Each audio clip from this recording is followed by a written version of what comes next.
Top quality और consistent performance के लिए सिर्फ सिल्वर पंप नाम याद रखना। टॉरस मिसाइल को लेकर रूस पहले से ही वार्न करता रहा और अब देखिए सीधी धमकी रूस की तरफ से इस मिसाइल को लेकर जर्मनी को दे दी गई है। यूक्रेन को टॉरस देना जर्मनी के लिए बहुत बड़ा खतरा। रूसी सुरक्षा परिषद के सचिव सरगई शोइगु की धमकी है।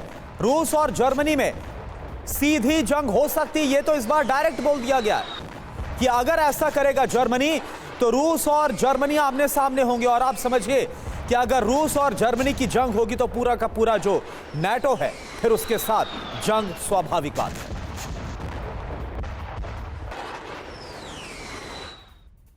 तो सवाल यही है कि क्या रूस और जर्मनी के बीच सीधी जंग होने के आसार बढ़ गए हैं। देखिए सरगेई शोइगु जो सचिव हैं रूसी सुरक्षा परिषद के, वो ये क्या कह रहे हैं, वो बयान क्या दे रहे हैं, वो देखिए आप। यूक्रेन को टॉरस मिसाइल न दे जर्मनी, सीधी चेतावनी वो दे रहे हैं जर्मनी को। टॉरस मिसाइल देना बड़ा खतरा साबित होगा। रूस जर्मनी में सीधी जंग हो सकती है, ये चेतावनी दे रहे हैं।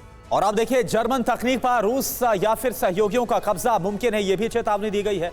टॉरस को लेकर क्या जर्मनी ने ट्रंप से बात कर ली है, यह अपने आप में बड़ा सवाल है। और देखिए सुमित, अब तो ये डायरेक्टली बोल दिया गया रूस की तरफ से जर्मनी को कि अगर उसे टॉरस मिसाइल दी, जो लंबी दूरी की मिसाइल है, तो सीधी जंग हो जाएगी, रूस हमला कर देगा और ऐसे में तो आर्टिकल 5 नाटो का इन्वोक हो जाएगा।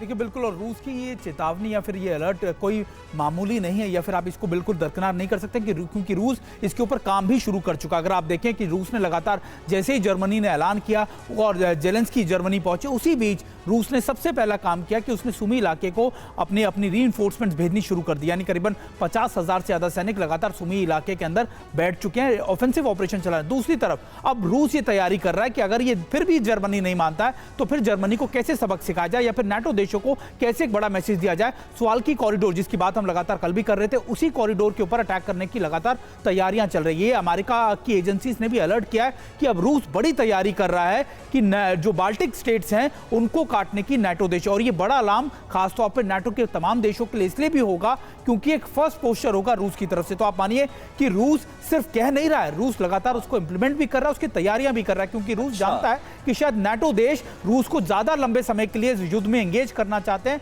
ताकि उसके रिसोर्सेज तो एग्जॉस्ट हो ही जाए, बल्कि रूस एक बड़ी हार के लिए तैयार है। और रूस ऐसा बिल्कुल, और सुमित, और रूस को भी पता है कि उसकी चुनौती यूक्रेन जैसा देश नहीं है, उसकी चुनौती नाटो के मेंबर्स हैं जो एक साथ आएंगे अमेरिका के सहयोग से, तो वो एक बड़ी लड़ाई में तब्दील हो सकता है। और ये चुनौती महसूस करते हैं पुतिन, और लगातार शायद इसी वजह से इसकी तैयारी भी हो रही है। जर्मनी के इस कदम का विरोध भी किया जा रहा है।